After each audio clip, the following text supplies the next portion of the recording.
All right. Good morning, everyone. I'm Reagan Miller, and it is 11 a.m. and the Texas Early Learning Council meeting is called to order. Today, as everyone knows, we're presenting this as a Zoom webinar. Council presenters and agency staff are participating as panelists, and members of the public are able to participate in a listen-only mode. And Megan, I do want to see if you have found your Letha in the waiting room. All right. Members, please remember to mute your phones when you are not speaking. And Megan, of course, will mute us if she needs to. Megan's our Interagency Deputy Director for Early Childhood, and she is going to serve as our meeting facilitator again today. Please remember to say your name before you speak every time. I know I often forget. We'll try to remind each other, but please try to remember to say your name. I also wanted to let folks know that the opportunity to submit written public comment closed yesterday at 5. We did not receive any. Members of the public are still able to request to provide oral public comments today by emailing their request to Megan Schneider. And Megan, I think you're going to put those details in the chat in case folks want to request oral public comments. All right. So September 2021 meeting approval, meeting minutes approval. So each member received a copy of the draft minutes in email and as an attachment to the calendar invitation. So I want to see if anybody had any edits or changes to those draft September 2021 meeting minutes. And if not, I'll request a motion to approve the September 2021 meeting minutes. So moved. All right. Thank you, Kirsten. The motion was made by Kirsten, and do we have a second? This is Kathy Abba. Oh, I will be happy to second. Thank you, Kathy. All right, we have a second. If there's not any discussion, then I will ask Megan to conduct a roll call vote, which will also serve as our attendance for this meeting. So Megan, to you. All right, thanks, Reagan. When I call your name, please just say approve, abstain, or reject. All right, so first, Dr. Catherine Abba. Approve. Sarah Abrahams. Approve. Travis Armstrong. Weldon Beard. He had let me know he'll be joining late today. Terry Breeden. Approve. Dr. April Crawford. Approve. Rochelle Daniel. Approve. Dr. Offerma Giles let me know she will not be attending today. Melissa Hoisington. Approved. Becky Huss-Keeler. Approved. Kim Coffrin. Approved. Jerletha McDonald. Oh, that means she is stuck on the wrong side. I will try to resolve that. We know she's here. Dana McGrath. Approved. Reagan Miller. Approved. Teresa Robledo. Approved. Stephanie Rubin. Approved. Amber Sconlin. Approved. Kirsten Schwab. Approved. June Yateman. Approved. And Audrey Young. Approved. All right, we have met a quorum and the minutes have been approved. Reagan, I will pass it back to you. All right, so Megan, let me ask, our next agenda item is public comment. We had no written. Have you had any requests for oral public comment? No, we gave the offer just now at the beginning of this meeting again, and I didn't receive any requests. So no public comment today, but as a reminder, the agenda is posted on the Texas Early Learning Council website, which I'll pop the the link for that in the chat a week prior to every meeting. And this is a public meeting. Everyone is invited to submit comment for public testimony during this meeting. But I will pass it back to you. No public comment today, Reagan. Okay, thank you. So I'm really looking forward to our next agenda item as we focus on one of the goals within the Texas Early Learning Strategic Plan. This is our ongoing agenda item, and today we're going to focus on Goal 3. Families are equipped with knowledge and tools they need to be their child's primary caregiver. So we have several council members who are going to provide updates, and then we'll open it up to hear from any other members who want to share work that they've done in this area. So let me first introduce Dr. Kathy Abba to provide updates on how her institution is incorporating some new NACCE requirements for family engagement into its curriculum. So, Kathy, over to you. Thank you very much, and thank you very much for this opportunity. I could really speak forever and ever about this because it is a passion of ours, but let me just fix my view here for just a second.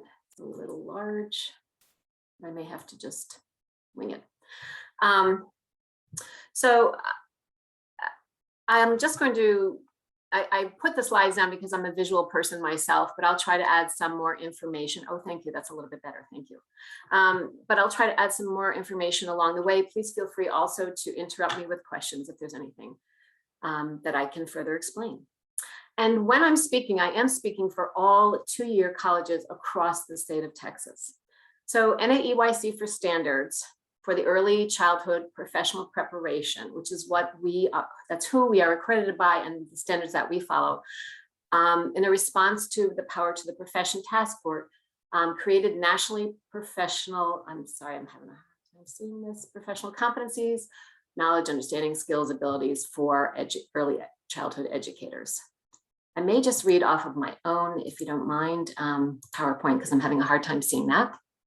So the next slide is, while these professional preparation standards have always included a family focus, and I did want to clarify that. So NAEYC has always recognized the crucial role of families, but the new standards further recognize family unique strengths, their competencies, what the families bring to the equation, and more of a collaboration role, and the critical need to involve families in each of the 6 standards that we follow. Next slide, please. So as I mentioned, these preparation standards are aligned not only with the unifying framework for early childhood education, but also developmentally appropriate practice, which also is a new statement or a new position statement this year in 2020, well, last year, 2020, 2021, and as well as early childhood responsibility. So just for an example, this is how they all tie in together, engaging in reciprocal, the key word, reciprocal partnerships with families and fostering community connections. So there's also an enhanced emphasis on community connections in these new professional preparation standards that we use with our students. And understanding and using content areas to implement an engaging curriculum that meets the needs for all children and all families in the community. So next slide, please. And I tend to talk fast, so let me know if I'm going too fast. So this is just an example of some of the 6 standards. And as I said, there is family engagement, family involvement in all 6 of the professional preparation standards. But here are some of the standouts. Standard 1, child development and learning in context, meaning by including family and community. It did not use to include, so the old standards did not include in context. Standard 2, family teacher partnerships and community connections. Standard 3 is a child observation, documentation, and assessment. And here, that standard talks about specifically building assessment partnerships with families and community professionals. Standard 4, which is developmentally, culturally, and linguistically appropriate teaching practices. Here, the emphasis is on relevant anti-bias teaching strategies as one example. And standard 6 is the professionalism standard, which the emphasis is to be an informed advocate for children and their families. So not just to advocate, but be an informed, relevant, up-to-date advocate for children and their families. On the next slide, I wanted just to provide a few of the examples of learning opportunities. You might traditionally think of them as assignments or field experiences that address these standards. And again, this comes from throughout the state of Texas from my wonderful colleagues in the early childhood profession.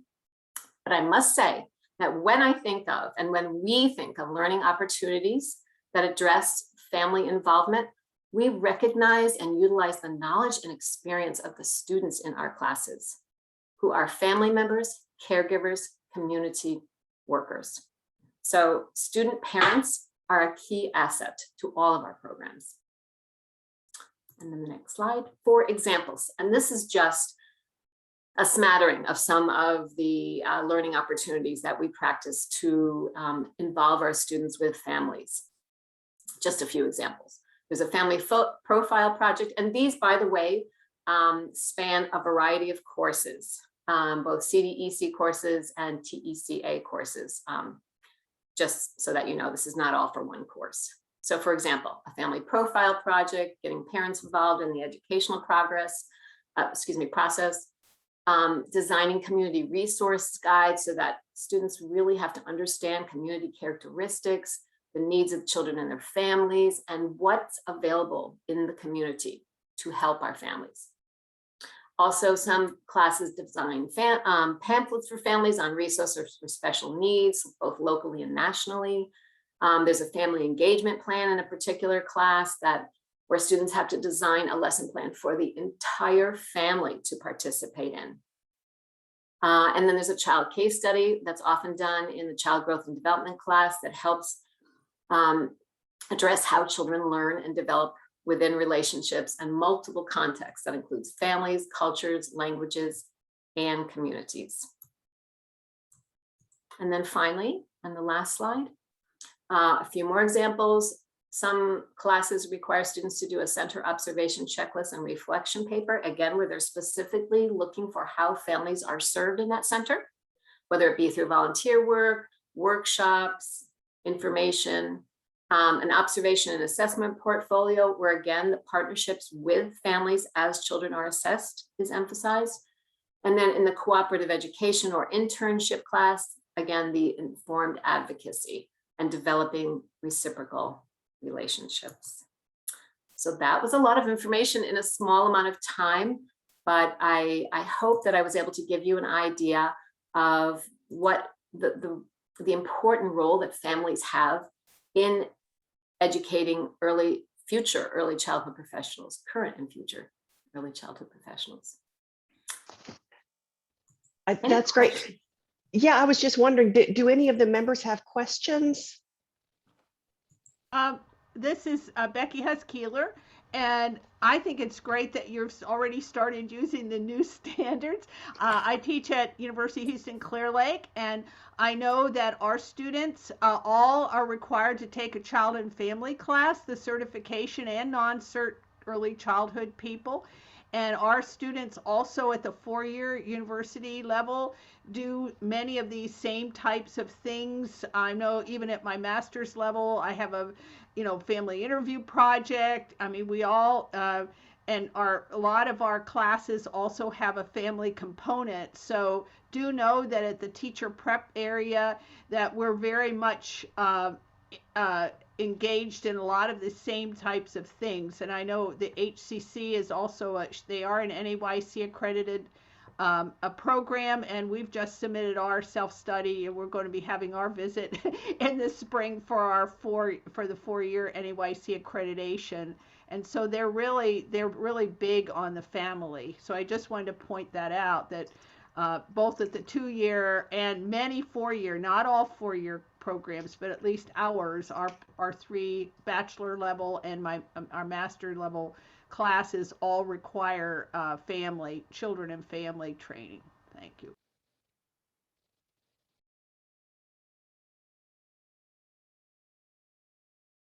I think Stephanie had a question. Oh, I just had a quick question. So thank you, Dr. Abba. This is really helpful. I was curious, we hear a lot about some concerns about inclusive childcare for families who have kids with special needs, and whether there are enough programs that serve those families well, you know, that integrate them into classrooms, and also, you know, kind of avoid the situation where parents get called a lot for, you know, behavior or other things that happen in the classroom that the center is just not prepared for. And then those parents really struggle to maintain a spot for their child somewhere. So I wonder if any of the things you talk about really relate to efforts to improve the quality around kind of inclusive childcare, because I think that's becoming a more and more important topic. Such a great question, Stephanie. Thank you. The answer is yes.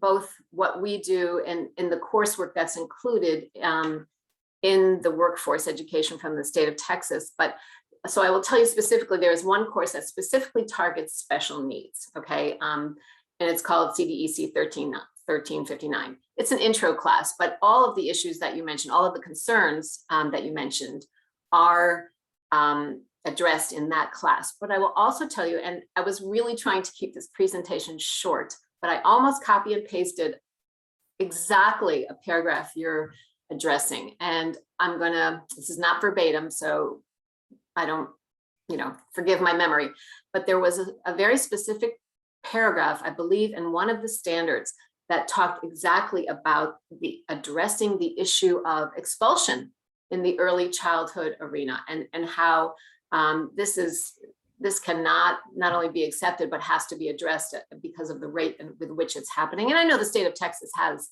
taken steps toward that, but we talk quite a bit about that. And I would have to say, honestly, that in almost every one of the classes, and there are 20 some odd classes, inclusion, diverse needs are addressed, whether it's in a curricular manner. So some of the lesson, for fact, some of the courses, the curriculum courses that we all require of our students have in the lesson plan an area where they must address how they would modify the lesson plan for cultural differences, language differences, exceptional needs, etc. Yeah, the other thing I was just going to say is I know that like early childhood intervention programs are trying really hard, very intentionally, to partner well with childcare, so that, you know, the plans they have with families can be complemented or supported in the childcare setting. So I think you talked earlier about sort of other community programs and making sure there's connections, but I know, you know, that's been a big move from ECI to try to work closely with childcare, and I'm sure that reverse is happening too, hopefully kind of holistically. Yes, and in fact, I was the class I had the other night, which is child development, birth through age 3. So this is for an infant toddler certificate. We spend almost an entire class period just talking about ECI. We go right to the website. We look at all of their services. We watch some of the videos. It's a wonderful instructional tool. And some of my students who are parents give sort of lifetime testimonies about how they have used the services themselves. Yay, Dana. Yeah, Yay, that's Dana. great to hear. Yeah, I think I mentioned this to Dana even when we were meeting in person, how much I loved their website. So thanks, Dana. Great to hear. All right, any other questions or comments for Dr. Abba? Okay, Thank so you. we are going to hear from, thank you. We're going to hear from Kirsten Schwab next on some updates from Pbs Backed Resources. So Kirsten? Yeah, so Okay. thanks for this opportunity to talk a little bit about what we're doing and to kind of update you all. I'm going to talk about two things. First is a project that we're doing statewide called Bright by Text, and it's a texting service to parents. And then I'm going to just give you a quick run through of some PBS resources. So Megan, can you go to the next slide, please? So I just wanted to quickly, if you didn't know, if you aren't a fan of Sesame Street or you weren't watching Electric Company as a child like I was, you may not know that Pbs Kids is a federally funded project. It's actually a private public partnership, but we really focus on kids, and that has been part of our history for a number of years. Our approach is to be child-centric, but we really also try to develop resources on a community level and for parents and teachers. So I'm going to talk a little bit about that as we go. Thank you. So first, to talk a little bit about Bright by Text. So this is a service we have been offering since 2017. We started it in San Antonio with a federal grant, and then saw some great success in subscriber numbers, and so have brought this out to the state. This is thanks to a partnership with the Texas Department of Family and Protective Services. Thank you, Sarah, for your partnership. This is it's really been great because it's where how it works is when parents feel like they are signing up for something that is coming from a trusted community organization. And so what we've done is we've built this web of community organizations that help us get the word out about this service and use it for their own outreach. And I'm going to talk a little bit more about that and what it, so you can switch to the next slide. And if any of you all want to sign up for it, just let me know. I'm happy to show you how to do that. And you can sign up even if you don't have a child who's age 0 to 8, just to kind of see what kind of information is getting out there to parents. So the Bright by Text service started in Denver, Colorado. It was they were a home visiting nonprofit organization that focused in the Denver area. They felt like even with home visitation, there were a lot of gaps in families that could be served, gaps between visits, gaps after families were served, or part of the generally year-long program. So what they did is develop this texting tool that took a lot of the content that goes into home visits and made it accessible. So what parents receive on a weekly basis is messages from prenatal through age 8, and all of those messages are tied to the child's date of birth. So the only information we're collecting from parents is the child's date of birth and their zip code.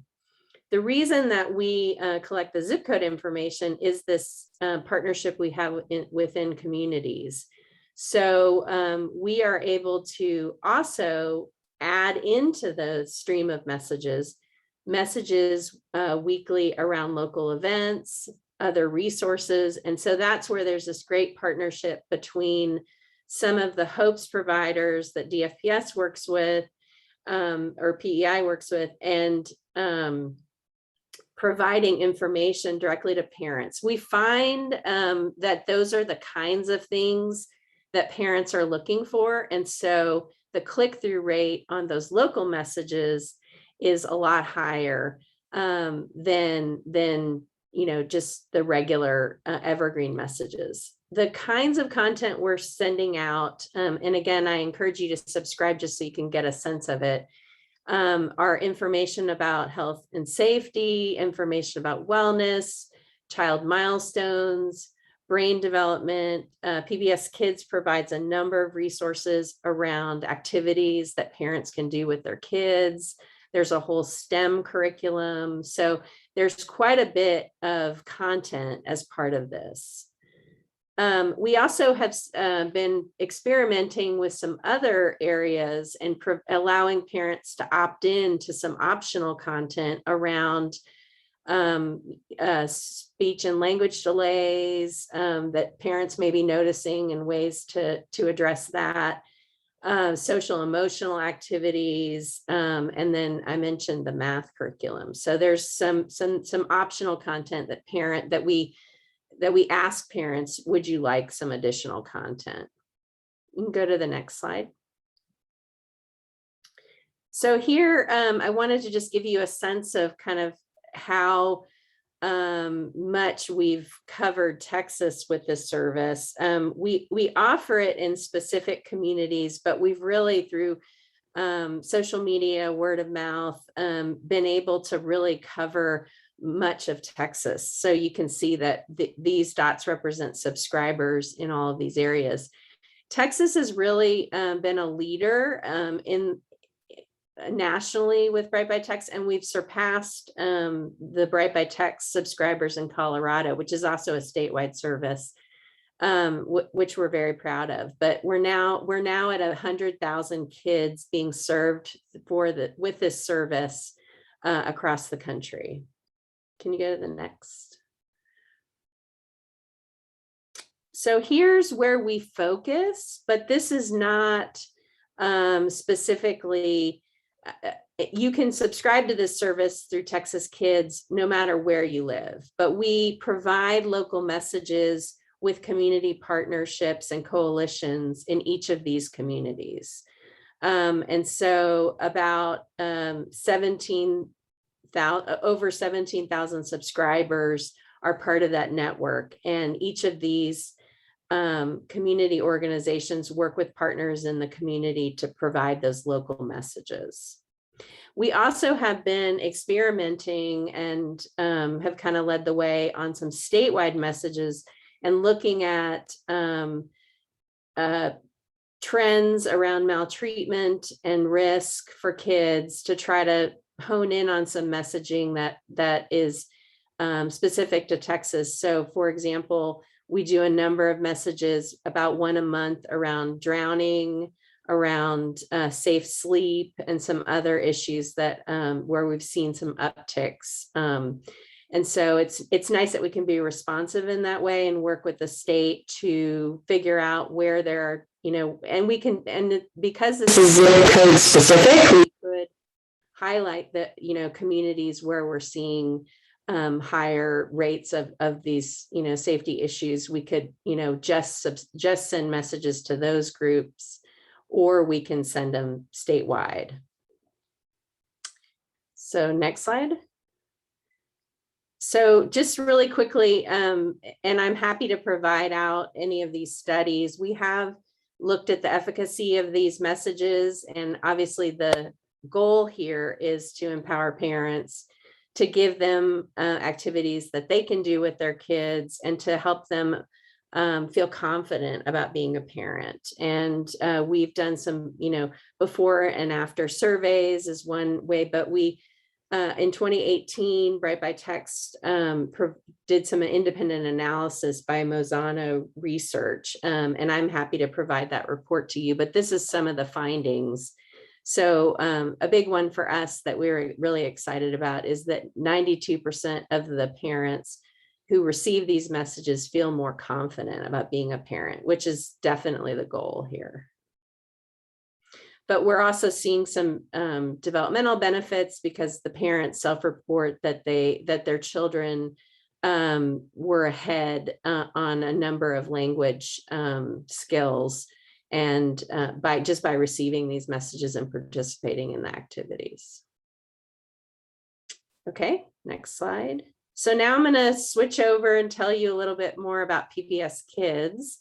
And I just wanted to show this slide. It's pretty rich, but what we're trying to share here is that we really focus on specific skills that kids need, and we look at data nationally around where there are gaps, where there are deficits, what are the needs that kids have, and we try to pivot to those things. So when we create a new show for PBS, and nowadays it's not just a TV show, we're creating a whole website with interactive games and resources for teachers and parents around each one of these shows. So behind that, when we're developing that, we go through a process. We have an advisory group that helps us to identify what the needs are within that interest area. So, health and nutrition, science, math, and then we hone in on specific skills that kids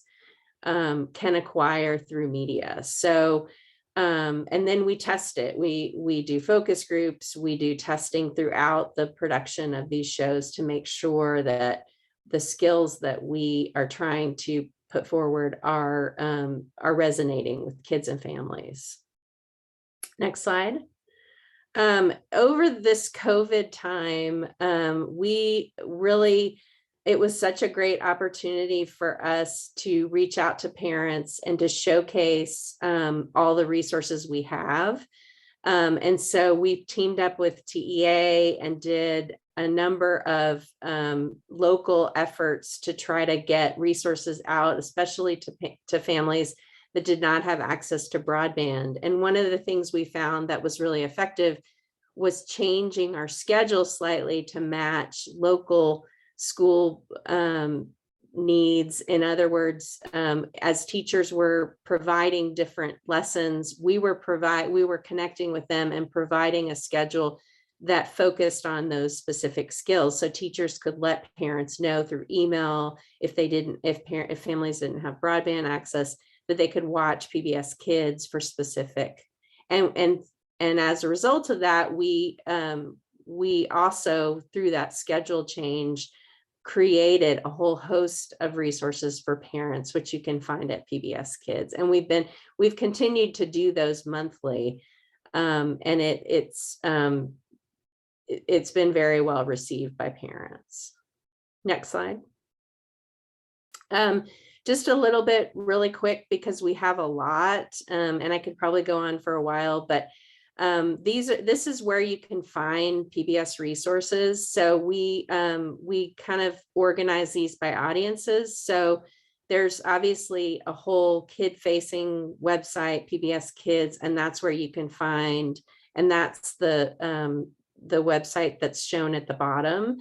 And that is, kid-centric, preschool-centric. There's no words there. It's all pictures. So kids can quickly pivot to where they want to go. And within each of those, as I mentioned, there's a whole host of games and activities that kids can do on their own and or with parents. And then over to the left, you see the PBS Parents website, and that is a whole rich resource of activities. There's a Milestone Tracker, so it allows you to see normal development and where kids are on that continuum, so that parents can check that. They can also find resources to help if there's a skill that the kids haven't required yet, or if there's just something that kids like and they want to try out. And then lastly, we have a resource called Pbs Learning Media, which is specifically designed for teachers in childcare. It goes down to pre-K, and it provides lesson plans, videos that are all, it's all free. All these resources are free, and it's available for teachers to grab and use in the classroom, however it works for them. So there are over 100,000 resources there, a whole collection for preschool, and really, I mean, preschool is kind of the guidelines kind of start there, but there's certainly could be used for 2s, 3s, and 4s. So there's quite a lot of resources there that could also be used by childcare providers. And then just to kind of highlight some of our shows, I mentioned last time Alma's Way, which we're really excited about. This is our newest show. Also, if you haven't had a chance to see Don Quixote, which is a kind of a continuation of Daniel Tiger. Don Quixote was a character that Mr. Rogers brought into the land of make-believe, and he is full of energy and loves to address different problems that his friends that they discover along the way. Eleanor Wonders Why comes from a Stanford physicist who was so fascinated with how his own daughter was learning about science and in the real world that he created this whole show. And it's a wonderful opportunity to talk about exploration in nature and science. And then we brought back Clifford the Big Red Dog, if any of you were a fan. That's a wonderful series a great friendship between a girl and her dog. So going to the next slide. This, I'm excited to announce, is our newest show, which will be available in the fall of next year. And this is something that the Texas stations have been asking PBS to look at for a number of years. So we're so excited that it's coming. And this is 5-year-old Rosie Fuentes. She's Mexican-American bilingual girl. Her father is from Mexico City and her mom is from Wisconsin. And the focus of this show is around community. So it really fits with how you all and Kathy, how you the NACI requirements around looking at community and how do kids learn and navigate what community means. So that's going to be the focus of this show. Next slide. I mentioned that we have a number of resources. These are all free and printable. They are in digital form and and available for centers and schools to print. We also provide a number of these out to our partners in the community, after school programs, schools. And so I just wanted to show you what some of these resources look like. And those are all available at the PBS parents, but also through Learning Media. And parents can use them in the class at home. And then I just wanted to let you know that we have within Learning Media a whole self-paced learning for teachers, which provides some real specific objectives and provides opportunities for teachers to kind of go through and refine their lessons or add to their lessons based on specific learning objectives. So these are organized around some of our shows. And there's a whole lot more. So I hope I'm not taking too much time, but also within Learning Media, we have created these collections around music and the arts, around science and around math, specifically for preschoolers.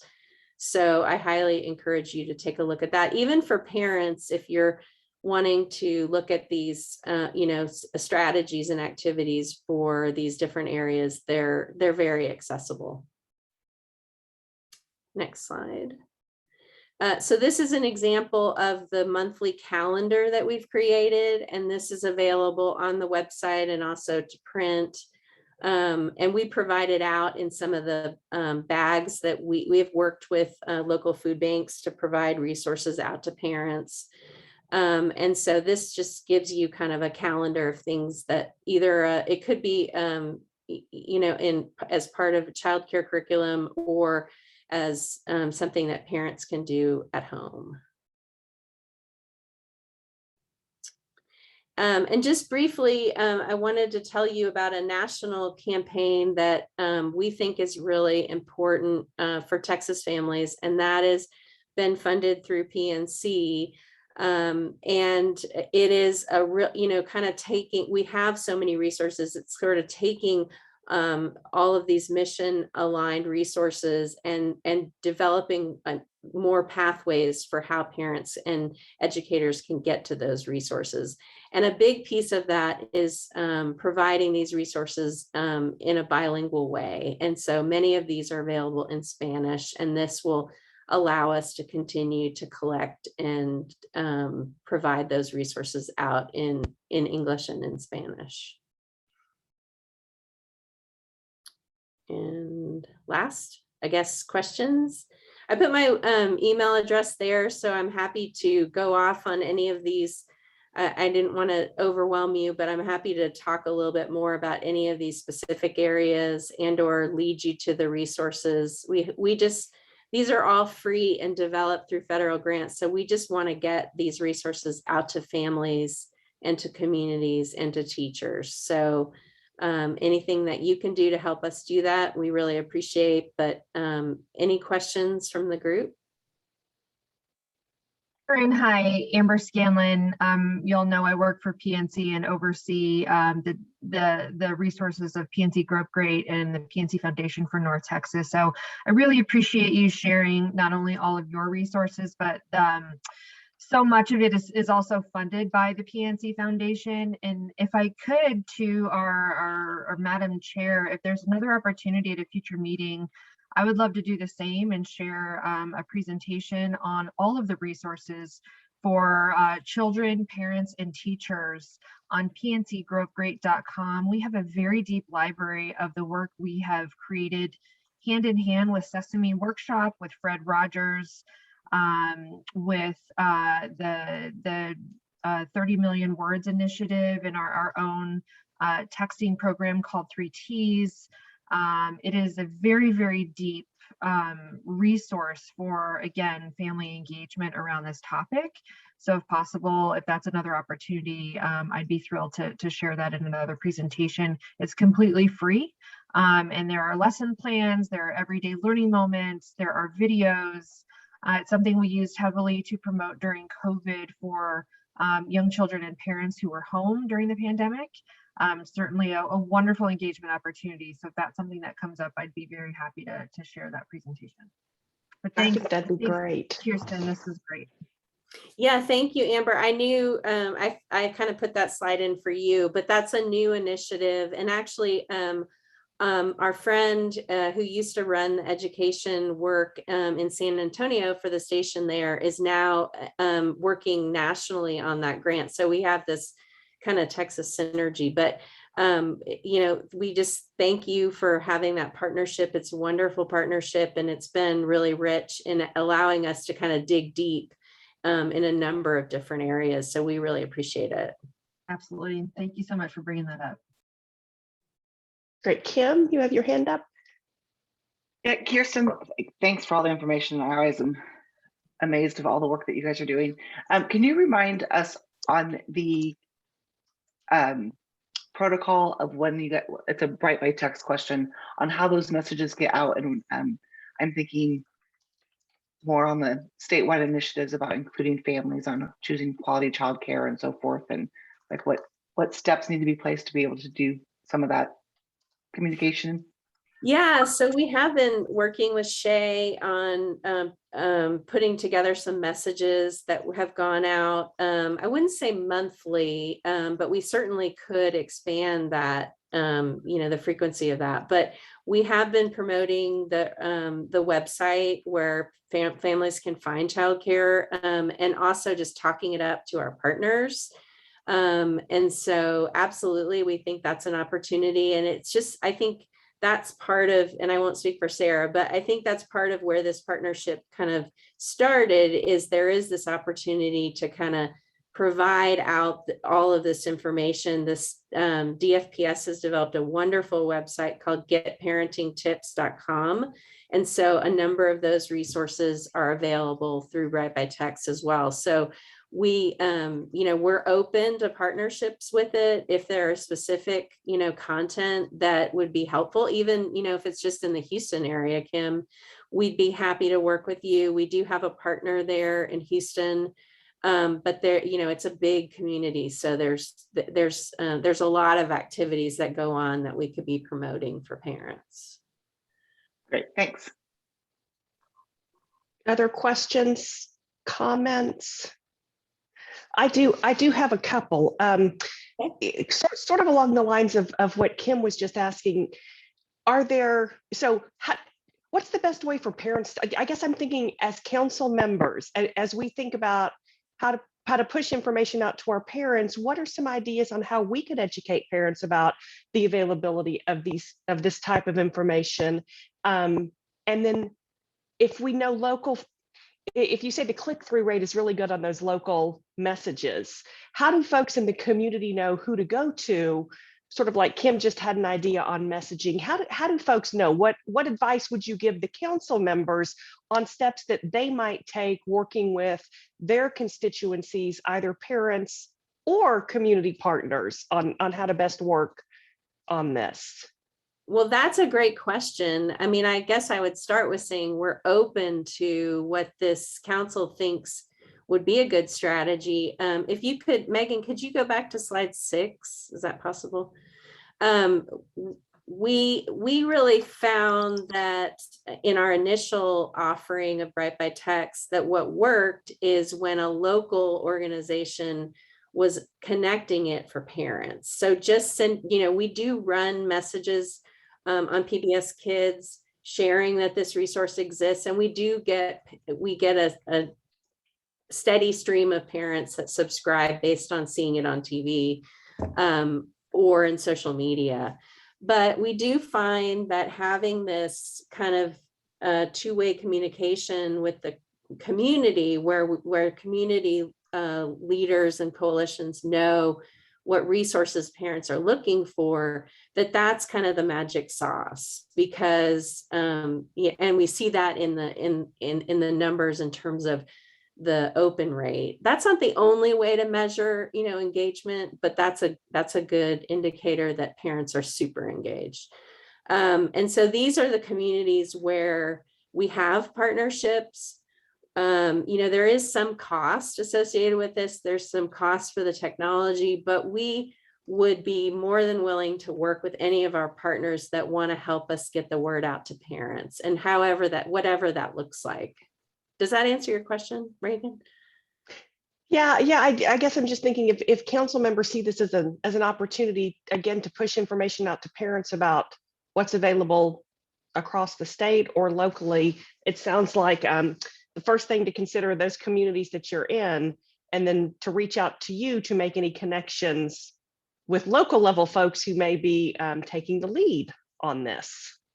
Yes, absolutely. I'd be happy to, combine, do both of those things and work with our partners at DFPS. I failed to mention that our other partner in this are the United Ways, and they have their lead coalitions in early childhood, but also participate throughout the state. So it's been a great kind of team effort to get us to this point.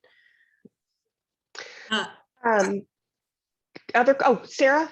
Yes, I just wanted to say just a couple of things. And Kirsten, as always, I always learn something when we talk more about what's happening with Bright by Text. It's one of my favorite partnership projects. Two things, and I think we can work alongside Kirsten to provide our council members specific contact information in each of these communities where we have this more localized approach. I think as Kirsten shared, any family in Texas can sign up and receive the text, but it's only in these communities where they can receive the more customized local events and the kind of information that may be more locally relevant or have place-based relevance in terms of local events, or and that we know has been a real draw and a real value to families. We see through the click rates of some of those local events are often higher than some of our general information text messages. And I think it really demonstrates how valuable families find that very local resource information. And so I think, collectively would be really interested in identifying both resources for and communities interested in expanding that work, because it does require, as Kirsten said, both some resources to pay for the technology part of it, but also some staff time and coordination time at the local level to really curate that information and create sort of a calendar system for releasing the information in a timely way so that folks know about stuff when it's happening, before it's happening. And that does require some staff effort on the local level as well. Thanks, Sarah. Kirsten, thanks also for that overview of those no-cost resources that parents and educators can use. Jerleith, I was thinking about you because of the call we had with all of your home-based providers earlier this week. Again, these are great opportunities for so many people to learn about no-cost curriculum and activities that they can use in their daily work.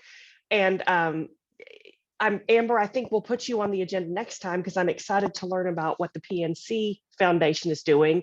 I also was thinking that it might be nice to have TEA provide an overview because they did a procurement during COVID for teaching strategies that was selected. And Tori, you may have to help maybe, or Megan, but a lot of their curriculum was made available at no cost for pre-K. And so I think we have so many resources out there, and connecting all of these dots can be really helpful to making sure that we all understand what's there, and then understanding how do we communicate this out across the state. And speaking of how we communicate things out across the state, the next presentation is going to be from Rochelle. She's going to talk about the Interagency Early Childhood website. We've been talking to you guys about this for the past year, and it's work that the Interagency team has been doing on how we can focus on equipping families with knowledge and tools that they need. So let me turn this over to Rochelle right now. Thanks, Reagan. Yeah, I think that was a hard act to follow, though. All the PBS resources are really shiny and pretty, and so thank you for sharing all of that with us. I think our website, we're very excited about it coming down the pipeline. I really felt like I wish I had like a movie trailer so I could get you guys as excited about it as I am, but I will have to serve as your movie trailer. I think it's going to, as you see on the screen, be called Early Childhood Texas, Resources for Raising Kids. We are still in the design phase, but several programs within HHSC, including childcare regulation, early childhood intervention, WIC, our DSHS partners at maternal and child health, PEI, DFPS, TEA, TWC, we're all working to put resources in this single website that provides families with a whole gamut of child health, safety, child care, intervention services. So I'm really excited. We're hoping to have it launched in February. At that point, our goal is going to be to ensure that you guys have the tools you need to be sharing this resource, advocating for use of the resource. I think really I kind of see it as more of a clearinghouse than recreating any wheels. The idea really is just to have links to all of these other great things out there that exist from our state agencies. And so that's my trailer. I don't know, Megan or Reagan, if either of you have anything else you want to add about it. But I think I kind of touched on the highlights. Or anybody has any questions? I do also have a mock-up if you wanted to show that. Of the Oh, yeah. Okay. I forgot we were going to put that in there. Yes, let's show the mock-up real quick.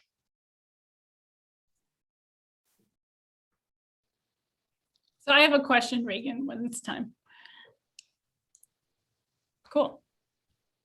Yeah, why don't you go ahead as she's pulling the mock-up up. Okay, so I guess my question is, and it can be for you, Rochelle, or Amber, or for Kirsten, which is, how are you all measuring the impact of this? Like, is it utilization? Is it click through? Like, how are you going to get a sense that it's a really value? I mean, it looks valuable. We know it's really good information, but how do you know that parents are getting it and using it, I guess?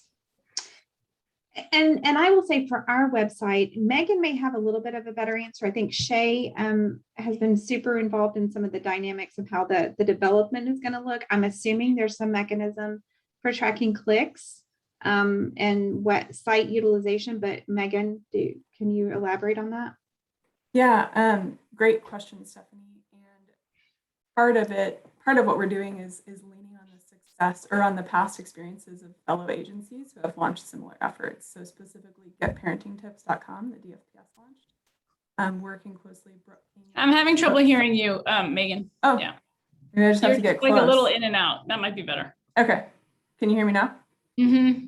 So we are relying on our partners who have launched similar efforts. So DFPS, getparentingtips.com, for example, really looking at the ways that they've measured success and leveraging some of that experience. So the two main things we're looking at initially will likely be things like click-through and also amount of time spent on site.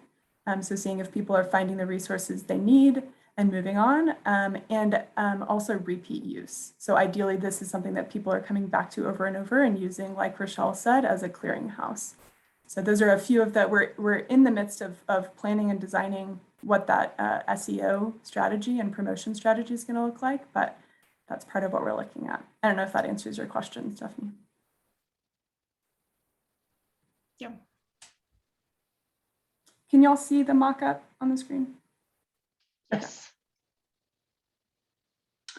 Yeah, and I'll just say I'm really excited. I think the color scheme where we landed is really engaging, but still looking like a little bit like a state agency website. You know, I'm just really excited. I think having information on how to not only get to just information you need, but determining program eligibility. It's certainly not a single stream in terms of, you know, click here and go apply, and you find out all the stuff that you're eligible for. But it does talk to the audience about each of the different eligibility requirements for the different programs. So very excited about it. All right. Any other questions or comments? Thanks, Rochelle. And we also have some slides that were not included in the initially provided slide deck, right, Megan? But you're going to send these out to the members following the meeting. Is that correct? Sorry, I'm nodding. Yes, that's correct. And I do have them included here. So great. Perfect. Okay, so I believe that April's going to provide us with some updates from CLI. My head is like spinning. The wheels are turning. There's like so much synergy between all of these things that we're all doing. And it's like, I don't know, that last one, Rochelle, the website, it's like, maybe that's our glue. Like maybe that's partially our way to like bring it together in a coordinated place. Like maybe it gets us moving toward coordination. Just the exercise of figuring out how to meaningfully, if we can, include some of this in that. April, let me just say, I was thinking the same thing as all of these things were being discussed. I kept thinking there's so much out there that people don't know about. Yeah. How do you pull it together so people see all of the fantastic resources that are available? So I think all of our heads are spinning some thinking about some opportunities that we have. Yeah, for sure. It's great to think about all that potential. Okay, well, I'll run through. I have like 3 different things that CLI has been doing over the last several years that I was going to share just at a high level. And then I'm, you know, very happy to talk more individually with people who might think that some of this connects closely with something they're doing, or if you think of a way to support dissemination, please, I'd love to talk. Okay, so the first program is Reach Out and Read. And I don't know if the council is familiar with this program. Reach Out and Read is a national model, and there are state affiliates, and the state affiliate is at UT Health at CLI. So we partner with clinics all over the state to implement this intervention. And today in our state, it is fully funded through philanthropy and through UT Health funding. And that's not the case in a lot of states. Many states put in state resources to expand this model in healthcare settings. So if you can go to the next slide, I'll just tell you a little bit about Reach Out and Read. The concept is you really leverage that early trusted partnership that families form with their pediatrician. And the Reach Out and Read sessions happen across all of the healthy checkups from infancy through the age of 5.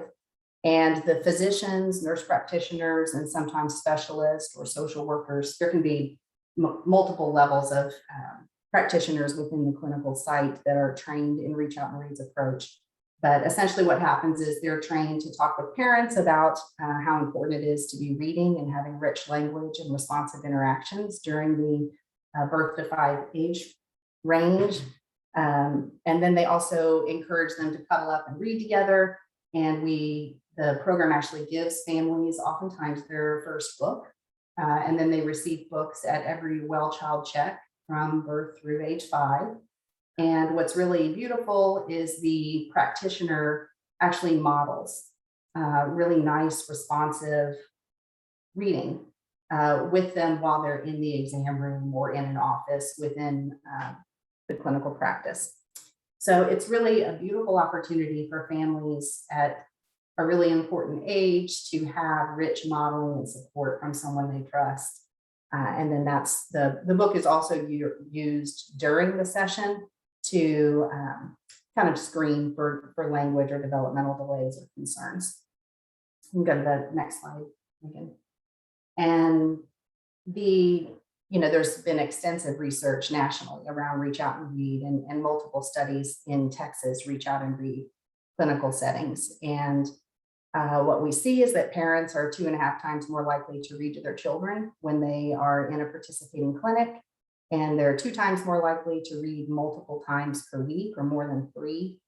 They're also more likely to report enjoying reading together, and they have more books in the home, in large part because they're provided through the program.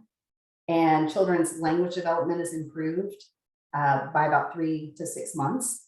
And overall language ability is increased when we track these kids longitudinally. So that is, you can learn more about Reach Out and Read at Reach Out and Read Texas, but we are always looking for new clinical partners. We do a lot of our work through the federally qualified healthcare clinics in the state. There are many of these partnerships already in existence, but we're always looking to bring Reach Out and Read to new communities. So if you are in a community where you don't know if there's a Reach Out and Read presence, if you want to kind of reach out to me, Jocelyn McConnell is the director of this program. She's fantastic, and she would be able to support with outreach the partners in that community.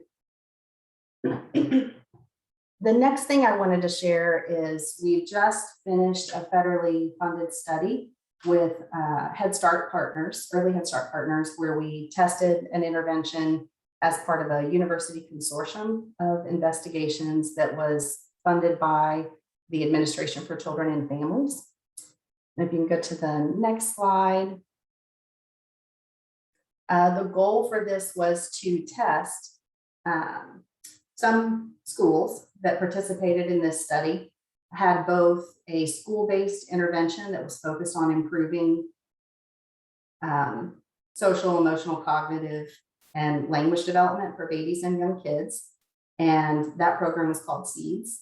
And some of the schools were also assigned to a condition where the families received an intensive family-focused family education intervention called PALS, Play and Learning Strategies. And we were able to test sort of the kind of synergy of having both home and school-based aligned intervention happening, and to look sort of at the effects of classroom alone, family alone. So this project was a 5-year study. It was a 5-year study, and it just ended. So we're kind of in the really fun stage right now of starting to disseminate the program. The resources and materials from the interventions are freely available on COI Engage. And we're also working on manuscripts and getting the findings out. So if you go to the next slide. The classroom component, I won't go into a lot of detail because we're talking about families right now, but it covers these kind of basic areas: how to change the environment to help kids grow and develop, how to respond contingently and sensitively, how to provide age-appropriate stimulation and activity in the classroom, and how to help children manage emotions and behavior in the classroom. And that kind of unfolds across many remote coaching sessions. And the caregivers move through an online set of courses that are scripted, and then they have coaching sessions in between their coursework where they're recording themselves practicing and getting feedback and support around their practices. Next slide, the play and learning strategies is the family education component. And this curriculum was developed really over multiple federally funded research and development studies from the NIH. It's been developed and refined further with funding from IES. And now it's been tested in this delivery through ACF funding again. And this curriculum is really focused on helping parents learn to respond again in sort of a warm, sensitive, and contingent manner, and helping families learn how to provide age-appropriate cognitive literacy language stimulation for their kids, and helping parents learn to manage emotions and behavior for their children. So this intervention again is really structured as a set. If you're, there are sort of sessions for infancy, sessions for toddler age children, and there's online fully scripted material that the families go through to see families engage in these positive practices, training them really to observe, stop and reflect and think about their own practices. And then really what the coaches are doing through remote coaching sessions is they have a targeted little moment that they're going to record. The family will record it themselves interacting and trying out the new strategies for the week or for that session. And then the coach is providing support to help the parent learn to kind of step back and reflect on what's really happening, how their actions are impacting their child, what their child's responses look like, and really just helping parents become reflective about how the use of these strategies can strengthen and improve their interactions with their child. So it's a very empowering program for parents. They come through this program feeling much more tuned in to their children's cues and signals, and much better equipped to respond sensitively and with using nice language. So we can go to the next one. All of the material, also for early Head Start programs and really any program that's caring for infants and toddlers, these are free sessions that are part of the program we tested, and they cover these 4 topics: social, emotional, language, managing behaviors, and early literacy development. And these are all very scripted, nicely built sessions that are ready for programs to facilitate themselves for the families enrolled in their program. Next slide. So all of this content is available on CLI Engage. CLI Engage is a statewide open access platform that's funded through partnership with TWC and TEA. And as part of our commitment to ACF in this program work, all of the program material and curriculum content courses, those are all free on Engage. There's a small setup fee if you want to become a certified facilitator of the parent intervention. And that's really just because it takes time for an individual to onboard you into the system, set you up as a facilitator, and give you all the right tools so you can manage cohorts of families yourself through the platform. So we're really, really excited to be able to put this program out on Engage. It's an amazing opportunity to make it very widely available. Next slide. This is high level. The team that's working on the manuscript is still busy writing, but these are the kind of high level findings that will come out of an initial outcomes paper. And for teachers, we found they were more likely to show warmth and be sensitive and enthusiastic in their interactions with children. They showed fewer detached behaviors. They had overall higher classroom quality ratings. We used an instrument developed by Mathematica called QSIT. And the classrooms made great gains in those practices. And they were more supportive of social and emotional development. For parents, we saw great increases in behaviors like physical affection, using a soft tone of voice, showing warm and nurturing behaviors. And the parents in the intervention were more likely to follow children's signals, respond promptly, use nice language extending strategies, and to model new words and phrases for children. And for kids, We see significant differences between those treatment and control groups, where the kids in the treatment group had increased language usage, gestures, words, and phrases. They initiate talking more often with their parent. They engage in more play and toy exploration than children that did not receive the intervention. They show fewer red flag behaviors, and they exhibit fewer behaviors that are associated with autism spectrum disorder. So this will all come out soon in a publication. And next slide, I'm going to try to move fast. We all have so much to share. So I'm going to try to go quickly, and y'all just like ping me if I need to cut it off. Next thing I just wanted to share, the last thing, is family engagement for school-based programs. And this also is a completely free program on CLI Engage, and it's been developed really over the last few years through philanthropy and Texas School Ready funds that come from TEA and TWC.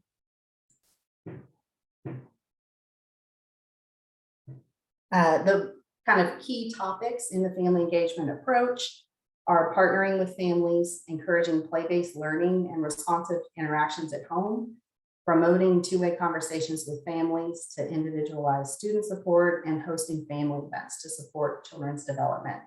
And, you know, Catherine, I see like a lot of overlap with the standards that you guys are training and teaching in sort of pre-service.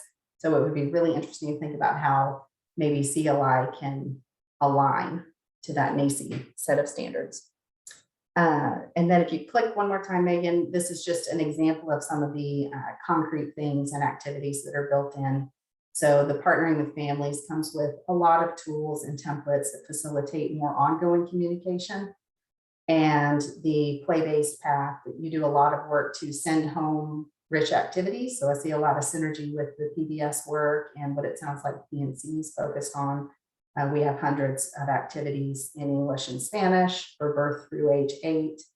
And a lot of them have real rich video demonstrations of kids and their parents or family members engaged in those activities. And then parent-teacher conference support tools and resources and progress monitoring and open houses and family events. So what we're really doing with this school-based family engagement approach is trying to leverage the existing touch points in schools. So things like parent conferences, open house. How can you kind of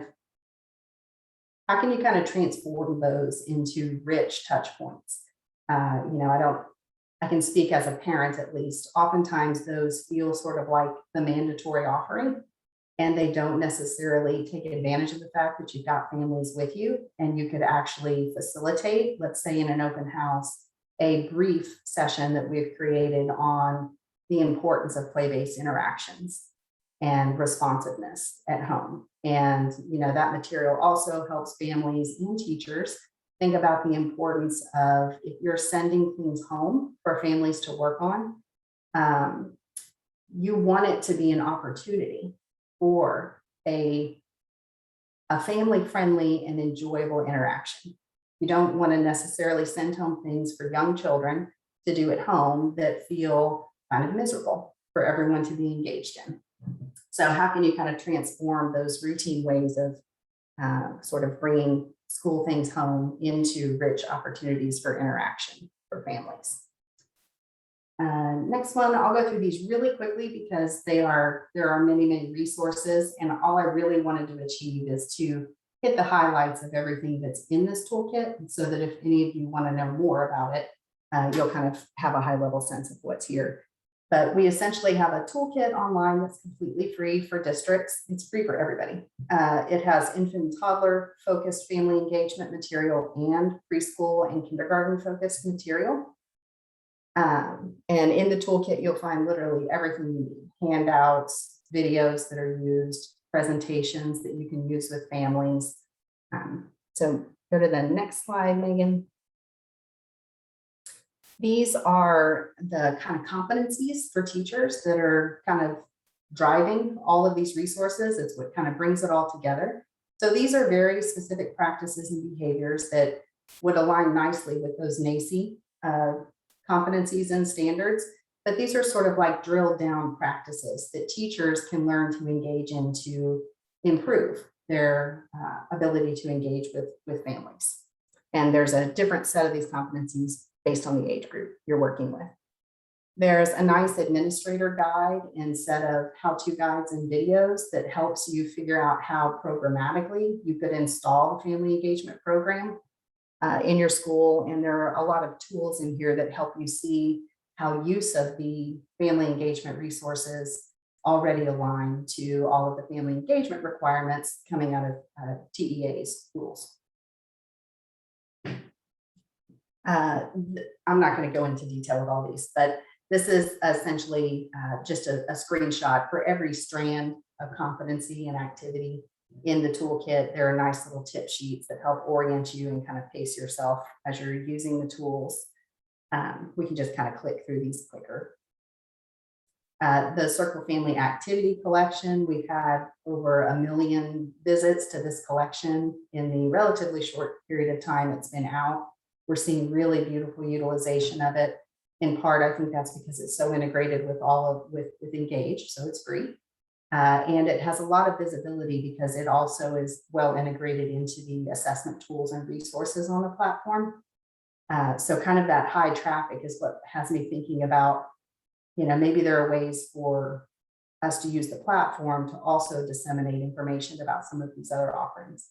I know, Kirsten, PBS, you probably have wider visibility than we do on this platform, but there's still probably a nice way to disseminate information about by text in the context of the reports that already go to families. Next, so all of the activities are in English and Spanish. They're sort of aligned to infant and toddler early learning guidelines or pre-K guidelines, depending on the age range, and then to TEKS if it's up through 2nd grade. And a lot of them come with beautiful videos where they get to see families having a great time trying out the activities. And the videos all annotate for parents the kind of key magic moments and responsive moments in the video that we're kind of hoping they latch onto. All of this is also integrated into the free Circle pre-K curriculum for 3 and 4-year-olds that is on the platform, and it is also free. We just went through the pre-K proclamation and we cover 100% of the standards. We're really excited because the digital curriculum is completely free and the family engagement toolkit is already completely integrated into the weekly lesson plans and the theme guides. So for any childcare, Head Start, or public school that's looking for something that is already tightly aligned to pre-K guidelines, this is sort of ready for you to use, free. We're very excited to be able to. We deeply appreciate TEA and TWC's support because it's been sort of like 15 years in the making to take everything we've created as a free supported resource and be able to disseminate it at no cost. It's amazing. There are a lot of tools in here to help parents track children's development. Teachers can use these to have aligned conversations. So we train teachers to have families in very family-friendly ways think about some of the same types of skills and behaviors that they're focused on in the classroom. And then the parent can come to the conference and in their own words, be able to engage in some conversation about how they think their child is doing in these skill areas. So we're trying to kind of elevate the content of those conversations around skill development between a teacher and a parent. This is just the family report. We have, I think it's about 80% of the state's pre-K programs and many Head Start programs.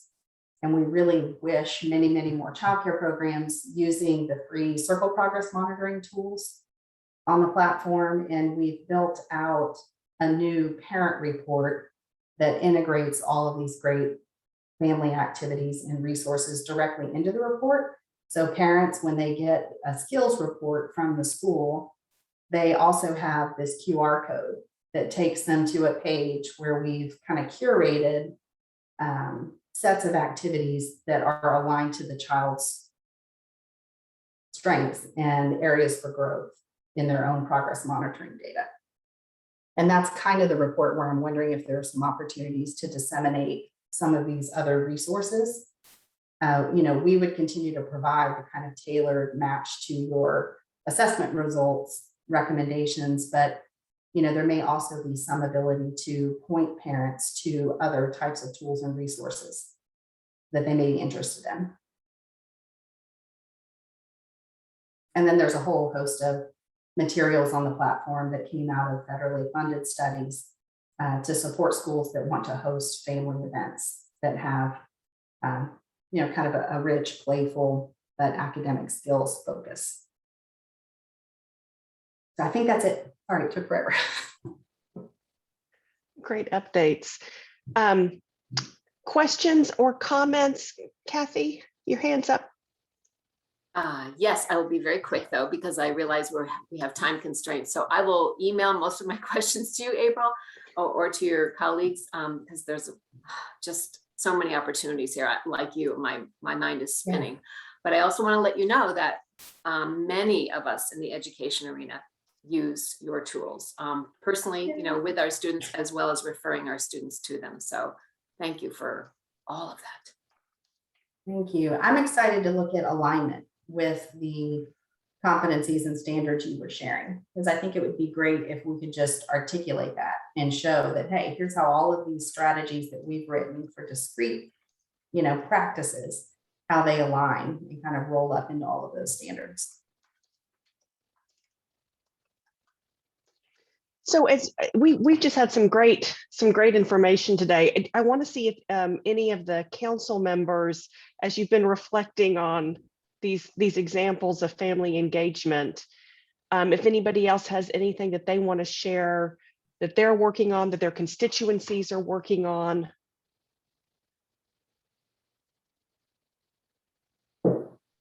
There's a lot. There was a lot of really good stuff. I think we all know how critical it is to involve the family and to make sure that that family feels empowered in the growth and development of their child. So this is some important stuff. Audrey, you have your hand up? That was an accent. I'm sorry. Okay. So with that, I say thank you to all of the council members for sharing what you've done. It sounds like we've got some stuff planned for discussion for the next meeting as well. So a big thanks. And with that, we're going to move on to our 5th agenda item, which is federal stimulus funding update. And first we'll have Sarah Abrahams and then we'll have Allison Wilson. Sarah, over to you.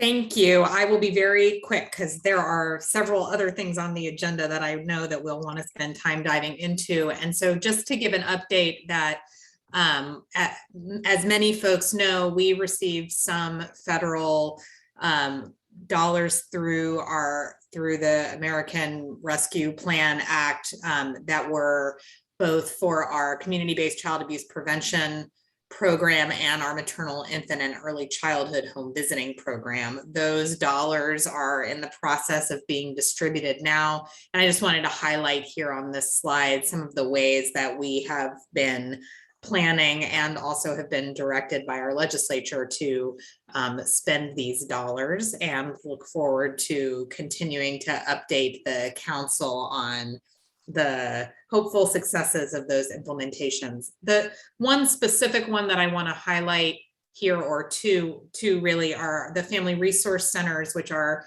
place-based sort of hubs of resources, kind of like one-stop shop in a more physical location way that we are implementing in 7 communities across the state. This is fairly new for us, although we recognize that there are examples of things like family resource centers across the state. And so part of what we are working on doing over the course of the next 6 months is really trying to create an inventory of those kinds of one-stop shops and place-based initiatives, and would be interested in coming back and sharing the results of that with this council. And then many of our federal funds have allowed us to provide some COVID-related basic needs supports to families. And we are also working with our partners at the University of Texas to track how those dollars are being spent and what the impact of those dollars are, and anticipate having some results to share with the council by the end of the summer. All right. And then Allison Wilson is here from TWC. Good afternoon. Trying to find my video button. There we go. So I'll also try to be brief. We wanted to make you aware of some of the recently approved proposals related to the stimulus funding at TWC. So on October 19th, our commission did approve what the distribution methodology will look like for the ARPA funded stabilization subgrants to childcare providers. So we encourage you to go online and take a look at that. It'll help you understand how we're, the methodology basically for determining the amount of funding each program will be eligible for. And it's also important to note that this is almost $2.5 billion, which is more than 3 times what we put out over the summer and the early part of this fall, using the SRSA funds. So it's a lot of money, and we're looking to start that process in late January or early February. So we're really gearing up for implementation of that right now. I'll also note that we're taking a close look at which programs did not apply for funding for the SRSA funded grants, and doing some analysis with some assistance from Texas Policy Lab at Rice to determine, what the characteristics and sort of reasons were that some programs may not have applied for funds, so that we can really help target our messaging to get more programs to take advantage of this. So I also wanted to let you know about the 4th tranche of funds, which was approved on November 2nd. So this was a group of big initiatives that the commission approved, and they're listed out there for you. So it includes more funds for subsidies for low-income families, a matching grant opportunity. So this will be for local workforce boards that identify philanthropic organizations, or really any type of organization, as long as they're not federally funded, that wants to contribute funds for projects that will improve the quality of childcare and early learning programs in their area. They can submit an application, and if approved, TWC will match those funds, the donated funds, 100%, so that the local area with their partner can pursue those activities that they've defined. Also, there was funding for expansion of pre-kindergarten partnerships. And if you weren't aware, this part of this includes TWC hiring a pretty good number of new staff to help support expansion of pre-K partnerships across the state. Those jobs are all posted now on Work in Texas. So if you know folks that are interested in this space and helping to facilitate the development of those partnerships, we're going to need a lot of bodies to make that program successful. There was also additional funds allocated for professional development scholarships. So we're working to get that into contract now to hopefully allow more teachers to pursue, CDA, but there will be a little more focus with these extra funds for them to pursue associate's degrees and bachelor's degrees, and also for apprenticeship students. There's also $28 million for building shared services alliances across the state. That'll support up to 15 alliances across the state. And we're trying to ensure that we're looking at the impact of all of these initiatives as we roll them out. So there's also 1.6 million dedicated to some evaluations and studies to look at the impact and to help inform, future investments. So we kind of know what worked, what we can replicate, and so forth. And I should correct that shared services alliances. It's actually 25 million, not 28. Sorry. And then lastly, we are bringing back a kind of enhanced reimbursement for our subsidy providers. So beginning with this month, with services provided this month, providers will receive an extra 20% on top of the care they're reimbursed for. And we're really hoping that this is going to help further with stabilizing the industry. We know there's still a lot of struggle, particularly related to staffing shortages. So trying to infuse a little more money to support and build up the system. So you can go to the next slide. So some things that are coming next. I'm not sure if any of you had the chance to listen to our commission meeting on the 2nd, but when we brought forward that last tranche of initiatives, we had a lot of public comment related to the work that TWC is doing with the stimulus funds. And the commenters expressed a lot of concerns over the current workforce shortages. We know that that's happening across all industries, but it's particularly painful in the childcare space because, you know, it's tends to be a low-wage occupation, and because ratios, they have to meet ratios in order to operate. So you can only stretch a program so thin.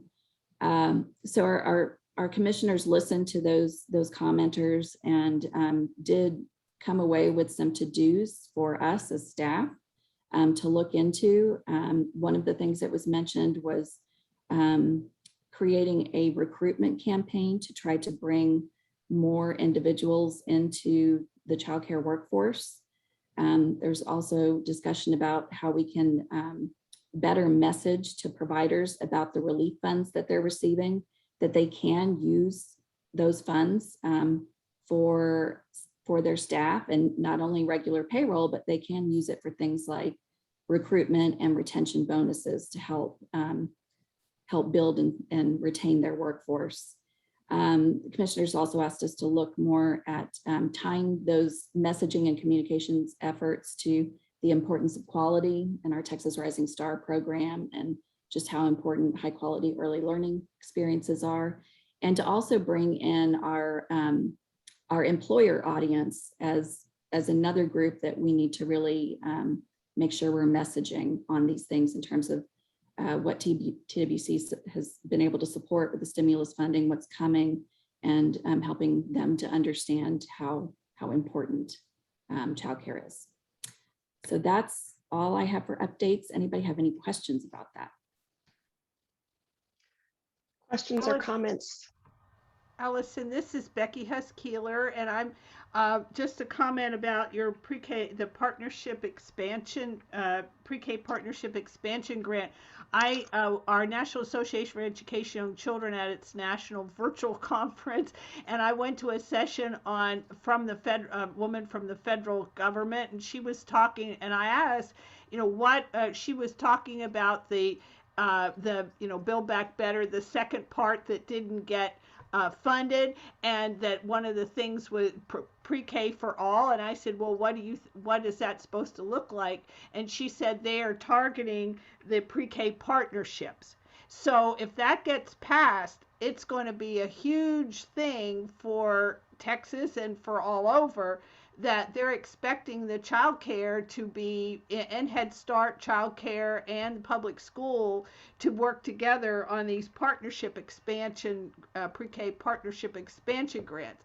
So I'm wondering if there will be a lot more money then if that passes in that pot for the partnership grants. Well, I mean, so what was approved a couple of weeks ago is, you know, focused on what we know now. And we know that this is important regardless of whether or not Build Back Better passes. And that's why the commission has invested so much funding in this. And as I said, we're adding 20 some odd staff to support these, the development of these partnerships. You know, if there is more funding that becomes available because of Build Back Better, which you're right, it does emphasize universal pre-K being delivered in a mixed service delivery system. then, you know, that's something that we will have to go back and analyze based on the legislation that's passed and how much funding there is. But I think it's good that we're already a little bit ahead of the game, and that this is something that our commission has prioritized as important. We know that having these partnerships in place not only gives families more choices when their children become pre-kindergarten age, but it also helps support the childcare industry, because we know that, you know, those older children really do help subsidize the care of our infants and toddlers, and we need care for our infants and toddlers. So Reagan, did you want to add anything? Well, no, let me see if Stephanie has a question or comment. Oh, yeah, thank you. I know that Kim is gonna add a little bit to the like what's in the federal bill and some comments about what it might mean for Texas. So so we can kind of come back to this partnership piece. I was just gonna say, you know, Allison, to your point about kind of Texas being ahead of the game and already setting a really good foundation for, you know, any other money and opportunities that come down with the, you know, the federal legislation and funding and other things, is that, you know, to just congratulate and share my appreciation for, to TWC for, you know, really innovative, really fast work and thoughtful. And, you know, we have a lot of money to spend and a huge amount of need. And I just, you know, want to thank, you know, Reagan, you and your whole staff, Allison and Shay, and, you know, the others, because it's really amazing. And I think it actually sets us up to spend, you know, to opt into the federal opportunities and then spend that money really well. So we'll just have to see what happens. But, and I know, again, Kim's going to give more update, but this is just more of a comment. Thank you. Yes. All right. So with that, if there are no other questions or comments, why don't we go to the next agenda item, updates from council members. And we're going to start with Sarah and PEI. Thank you. I briefly will share that PEI has released our newest 5-year strategic plan, which will cover the years 22 to 26. I think you can see listed our updated objectives. I think this is really just an evolution of work that we have been doing, and there are no sort of major changes from our last strategic plan, but I do think that we have made a really conscious effort to incorporate parent, youth, and community voice more actively, both in the ongoing development of our strategic plan work, but also in the implementation and of our programs and policies. So this is now available on our website, and I would be thrilled for you guys to check it out and definitely follow up with any comments or questions. But I do think that that is an important lead into also our newly released community maltreatment maps, which I believe Dr. Mandel is going to talk with us about a little bit today. Hi, everyone. It's great to be here. And I'm happy to talk about the community level maltreatment risk maps that we just released and have been going on a tour across the state virtually, promoting them and helping our community organizations use them. So to go on to the next slide, just to give you an overview of what we're doing here, there are really 3 different buckets of people that we have created these maps for. One, of course, is PEI, because they do have a legislative mandate that led to this work in the first place. And the way they have been using these data, I have to say, Sarah, I like talk you guys up all the time about data to action. You guys have used these data to change and to add to action, actually. So it's, you know, on my side, a dream come true. The other people are really the policymakers and the service providers down who are actually providing services to families or making decisions about how their communities are working together. And we wanted to give them data too, and data that they can utilize and data that they can understand in order to come together in these community coalitions and also at their service level to make a decision about where need is and where they can go and how they can help the families that they serve and where those families are is really what we're trying to help them out with. So if we go on to the next slide, the question that I get from our service providers, because this does come from DFPS and this does come out of PEI, is why we are giving them risk and we actually do not give them maltreatment rates at all. And some of this is historic, some of this is a lot of things, but really what it comes down to is whenever I show anybody a map of maltreatment substantiation, the conversation turns to the agency and what the agency isn't doing to respond to maltreatment. When we move that into a conversation about, well, what does risk and resiliency look like in these communities? That's when we start really getting at that prevention conversation and what these community organizations can and cannot do. So from a communication perspective, it's just been an amazing flip to talk to community organizations and actually talk about what their underlying risk looks like instead of focusing on what disubstantiations look like in their areas.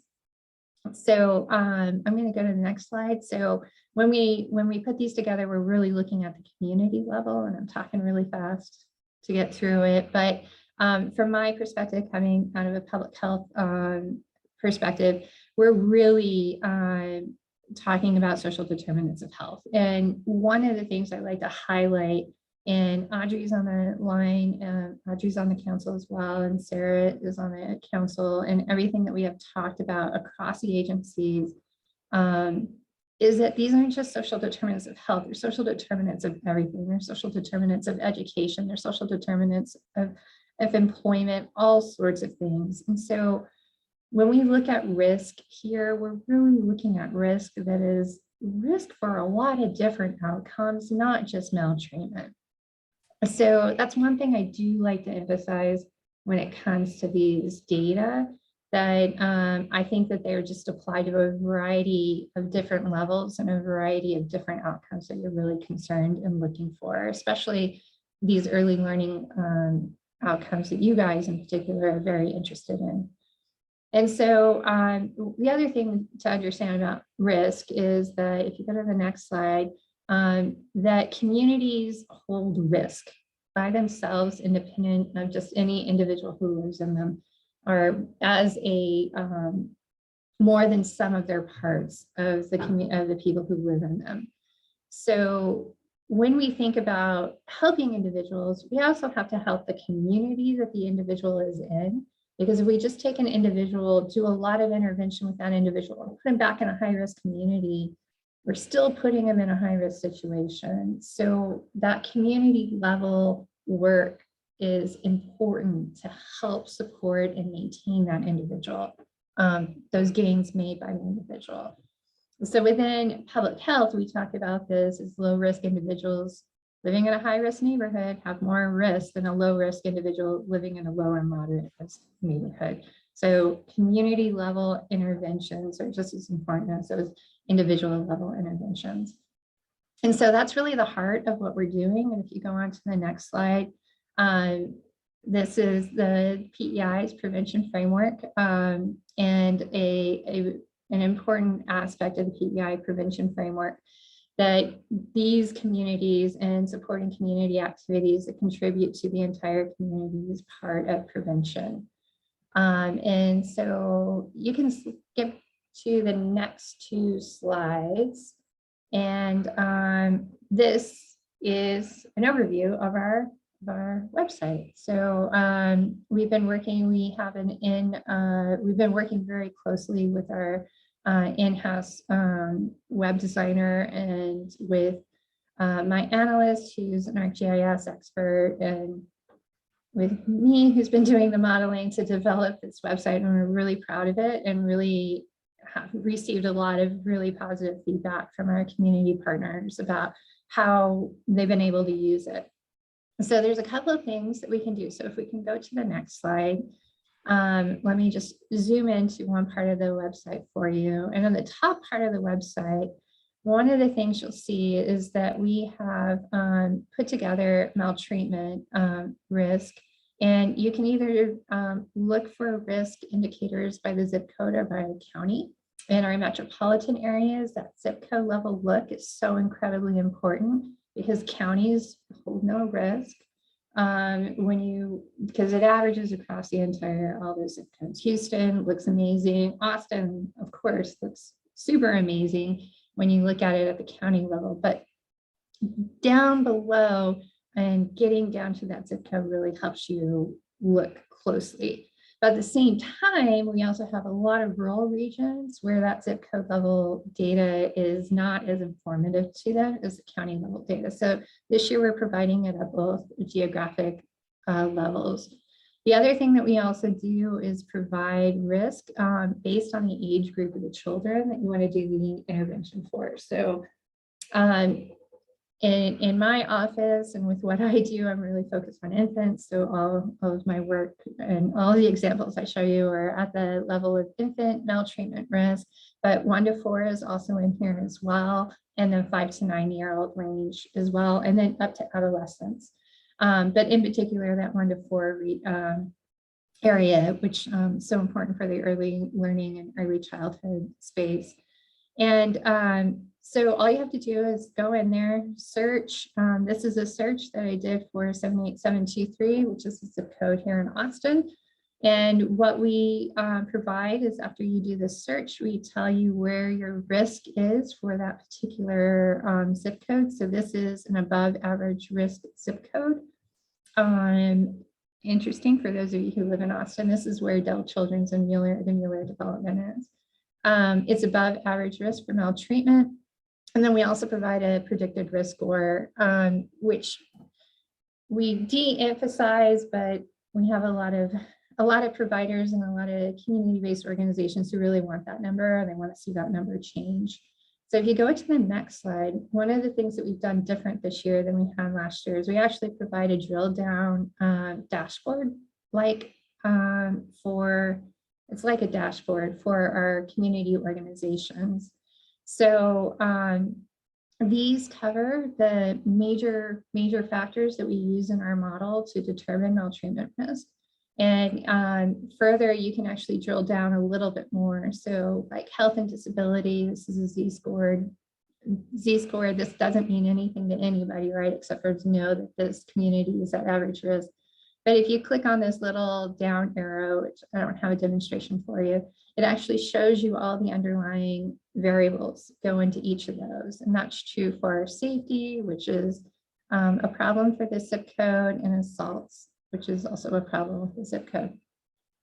The other thing I want to point out in particular for the work that you guys are doing at TWC, just to emphasize, within all of our modeling, 3- and 4-year-old enrolled in formal daycare or formal childcare is such a protective factor that we see in our maltreatment risk maps. So the work that you guys are doing to rebuild this is going to be incredibly, incredibly important. This is our #1 protective factor that we see in all of our modeling. So if we go to the next slide, I just want to go over a little bit, and I recognize several of you, so I know many of you have seen our presentations about how we've done the modeling, so I'm not going to go into that. But these are the major factors that we provide data back to our communities for. So everything that is in bold is not an individual, it's a factor, and it has more variables that go into it. And everything that's not in bold on this list is an individual metric that we give back to our family, give back to our communities. So assaults needing medical attention at high violent crime, a major risk factor. And then our 2 protective factors really focus on school enrollment for either our 3- and 4-year-olds, or school enrollment for our 18- and 19-year-olds, which is that transition from high school into college. We see both of these factors, both of these metrics being very protective for families. And so if we go to the next slide, and all of these slides are available to all of you guys. I put more slides in here than I actually have time to cover. But these slides, these next slides actually go into the variables that are part of that, each of those factors. And the one that I want to focus on is really this health and disability factor, because this one is a surprising one that has emerged and just keeps come back over and over and over again in all of our models. Is the importance of looking at both health factors in the community as it relates to an outcome like maltreatment, or even an outcome like early school readiness. Is one of the things that we see is % of adults receiving disability benefits being a major predictor. And this is always really kind of like head scratching. And I know in our first models, when we came up with this, we were like, what's going on here? And as we've talked to communities, it's become very clear that this is a metric and this is an indicator for lack of substance use treatment or lack of mental health services in our communities. That we see that within, when I talk to communities that are really high in this, they'll often talk about, yeah, we need mental health services, we need better substance use services. So this has become a really important metric for us to follow and to look at across all of our models. But we also have other things that we're really on the public health side have been doing a lot to promote, such as early positive father involvement, and also supporting breastfeeding. And it's not that the supporting the breastfeeding in the hospital is really the thing of like getting moms and forcing moms to breastfeed. It's really that culture around the community of creating a safe space for mom to bond, or creating a safe space for the family to bond. And so when we talk about these metrics at the community level, we're really talking about access to services and access to and cultural norms within those communities. So the other major cultural norm is on the next one that we see that contributes to our risk, and that is health and safety. And this is really focused on what you think it should be focused on, such as falls and other safety issues, transportation injuries, fall injuries that end up in a hospital or in the emergency department, and excess of emergency department visits by infants. And we know that these are very much aligned with, at the community level, health literacy within the community, as well as a culture of safety. And as I've been working more with communication experts, I also want to emphasize that health literacy isn't just health literacy. It's literacy across a lot of different domains. And so April, the work that you guys have been doing at CLI, I just want to also say that's really amazing, because you're really bringing education literacy to families, which goes into the same issues of health literacy. And so if we go on to the next slide, and then low income, of course, is one of our predictors. And then I want to talk about family poverty, which is on the next slide. And one of the things that which always comes up, and but I have to point it out, is that family poverty actually within our communities is not driving our risk assessments. And we've looked at this many, many times, many ways, gone back to the drawing boards several times on this one. And I have to say that family poverty actually drops out of almost all of our models.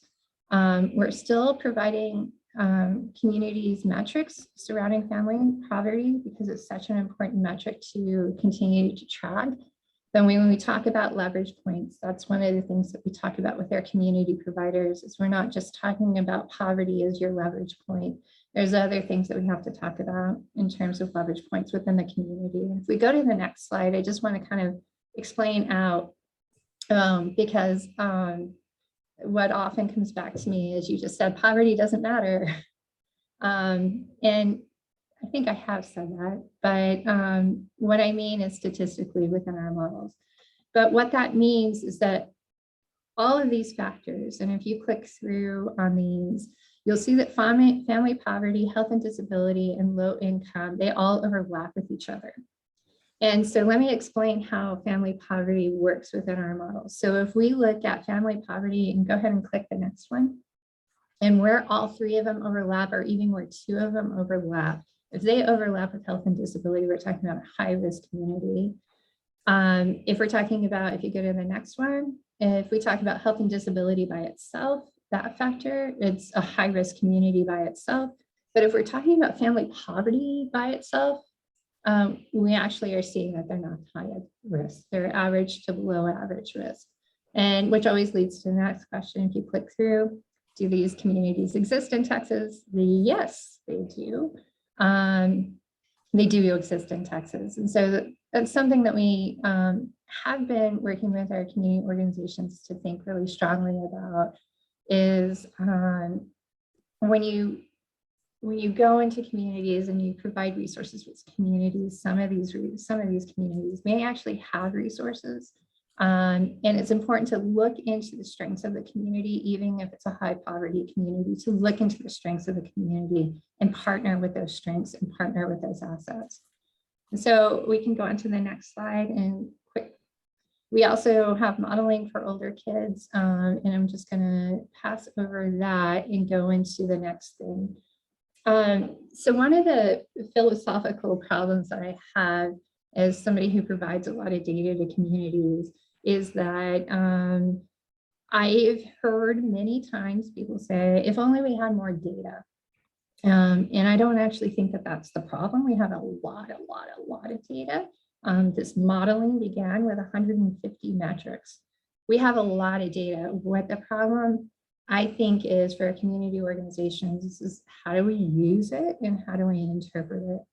So one of the things that we have done on our website this year is instead of just providing the data, we have also provided an interpretation guide for our community organizations. And this helps them really think. We've provided on here some ideas about how to really think about these metrics, what these metrics may mean to your community, and where you as a community organization need to go out and do a little bit more work in your community to understand what's underlying that particular metric.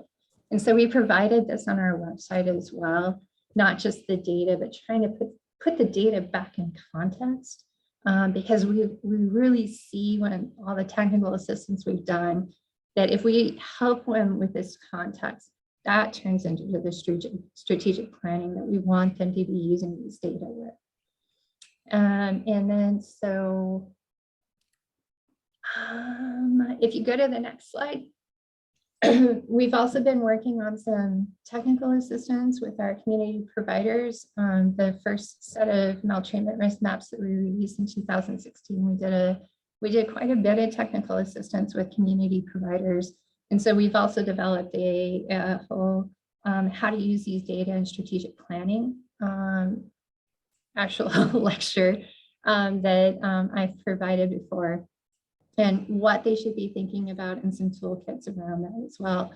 And as with the 2016 data, we are providing that service again, and with these 2019 data, is how do we put the strategic plan back and these data back in context with an overall prevention strategy. And so you can just go to the last slide. And the last slide provides all the contact information. So here's our maltreatment risk website, maltreatment/risk at texassafebabies.org, or you can just go to texassafebabies.org, and it's at the bottom of the web page, but it's on that web page, and then you can go straight into the maps. But if you have any additional questions, or community organizations want to reach out for technical assistance, this is my email, dmandel@utsystem.edu. Feel free to reach out to me, and I'm happy to have a conversation or do whatever I can to help utilize these data as much as possible. That's amazing, Dorothy. Thank you so much for sharing that. I'm going to probably send you too many emails now. Oh, that's okay, because I'm going to send you, for. I have a list for you too, April. So Just amazing. I could reanalyze almost everything I've ever looked at in my research career, controlling for these risk factors now at the community level. And it's just fascinating. I mean, everything this can do for the state for intervention and community planning is fantastic, but even just for researchers to have something more powerful than poverty, just the way you described. Poverty kind of squeaks out when you actually look more comprehensively at all these factors. And honestly, poverty and sort of population density and poverty level it's kind of all we often have to work with in the education and parent education intervention world. But this would just be so powerful for helping us understand where and why these interventions work or don't work, and especially where they aren't sustaining. Yeah. Like it's amazing. Oh, April, we totally need to talk because I have this early head start thing that I want to talk to you about. Yeah. Because in particular, where we see there's a couple of communities who hold a lot of like really strong protective factors. And when I went to talk to those communities, I'm like, you guys are like, have these other factors. That early head start group, they all point to it and say, we have a strong early head start program. So I totally, okay, we're going to academically geek out here, but I would love to talk to you. Other questions or comments? Stephanie? Yeah, I was just going to say, thank you, Dorothy. This stuff's amazing. Kim and I were going to give a little updates on the the draft federal legislation, but and we may not have time for that. We can both share some resources at least this time and update folks next time, or anytime contact us. But I was going to say, Dorothy, given especially around poverty, there's this sense often among policymakers that they just don't know how to wrap their heads around it or what to do about it. And so kind of taking that one issue and then all the supports and services that you're talking about that really add protective factors, like that's a lot of what this federal legislation can offer Texas if it's passed, and if Texas opts into like the early childhood provisions and also the health coverage pieces, which are really important. And I'll share a link to what that is. But so I think, kind of using your data and obviously the, tax credits and those, other kind of payments for families who are low income, like there's lots of ways that the federal funds can help Texas sort of address a lot of the things that you point out in your data. So thank you for that. And David Fagan and I are going to be talking to you about some other work. So expect a call from us too. Oh, okay. Thanks, Stephanie. So just quickly what, Reagan, if it's okay, the resource I'm going to share is from Georgetown Center for Children and Families, and they have an update on the healthcare provisions of the federal legislation. So I'm going to put that in, and then you guys can see. And if you have any questions for me, just let me know, because we're out of time. And for the childcare stuff, I'm going to put a link in the chat for from the Hunt Institute. They've done a great job of syncing all the childcare entitlement and the universal pre-K language into a more digestible document. So I'll share that link so you guys can all look at that too, since we're out of time. Thanks. And Megan, can you make sure when you send an email out to all members to include those links, since they will disappear out of the chat for everyone? And I'm sorry we're out of time. I think all of us are watching congressional action closely, so we appreciate you sharing those resources with us. I know we are over time now. I want to see, does anybody else have anything that they want to share? I have one thing. Allison mentioned this, with those new initiatives passed by TWC with some of the stimulus funding, we have a state position for a shared services coordinator. We have a state position at the state level for pre-K partnership statewide coordinator and an assistant coordinator. So those are 3 state level positions. And then in addition to that, we have 25 local positions that will be doing the community level work to develop pre-K partnerships. We also have our early childhood data systems specialist. This is the position when we were discussing ESIDS, early childhood systems integration. We're looking to hire somebody to help with all of our data efforts. So I just want to put a plug out that the hiring market is such a challenge now that I'm just very hopeful that we'll find some good candidates. Jerletha, do you have an update? Yes, I do. Thank you. So I just want to say thank you to TWC, Reagan Miller and Allison Wilson for participating on a listening session with us the other day with family childcare providers from across the state of Texas. And we also had a very special guest join us as well. We had Ruth Fetterman from the director of the Office of Childcare join us in a listening session, exclusively for family childcare providers from across Texas.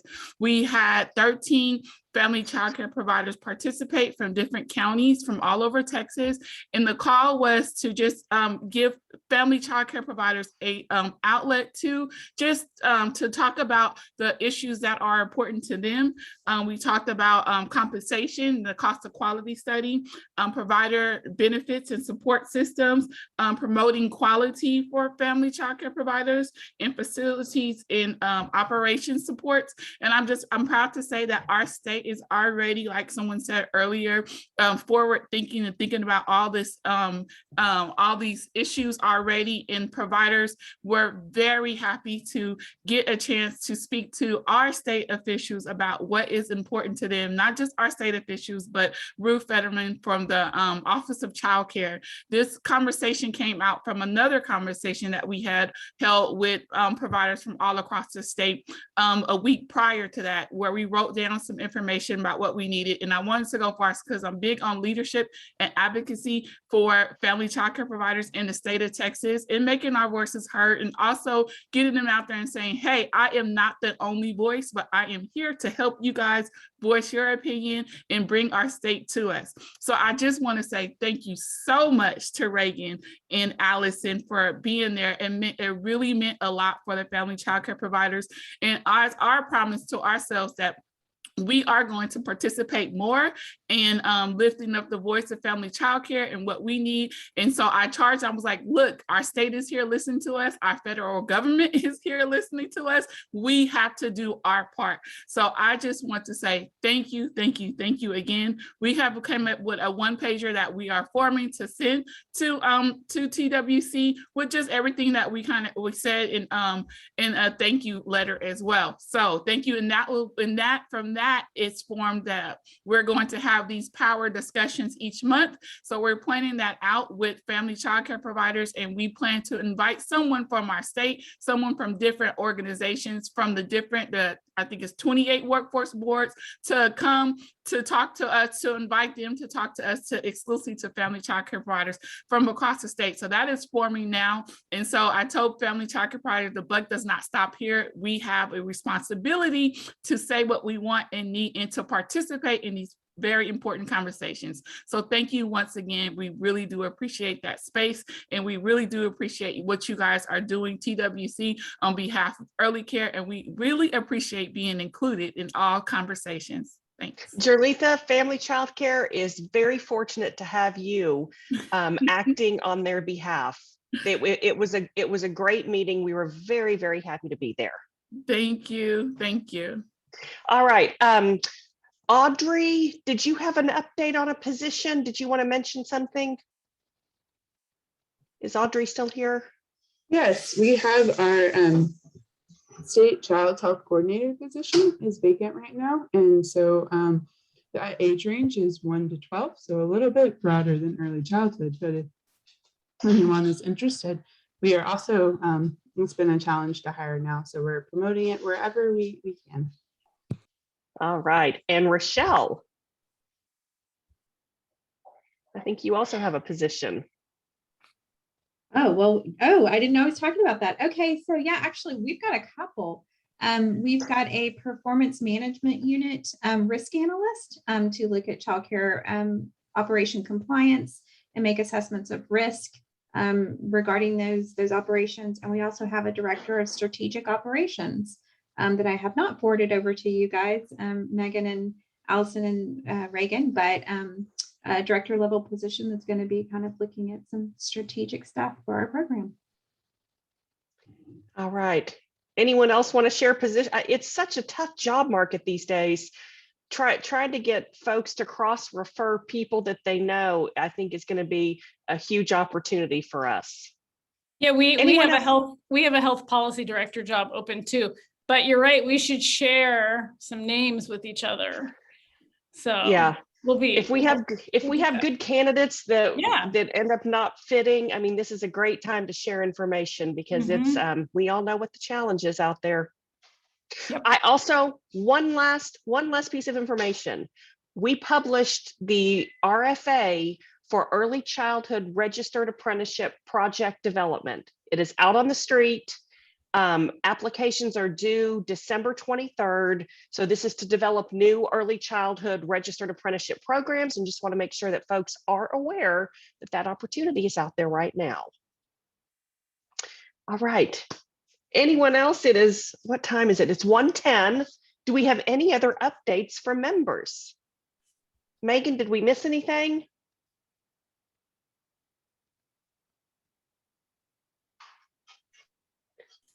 We didn't in this section, but there are 2 more quick agenda items. So if we can zoom Okay, yes, through.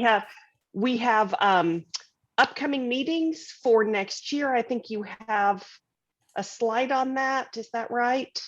I do. So in 10 seconds. Oh, and events.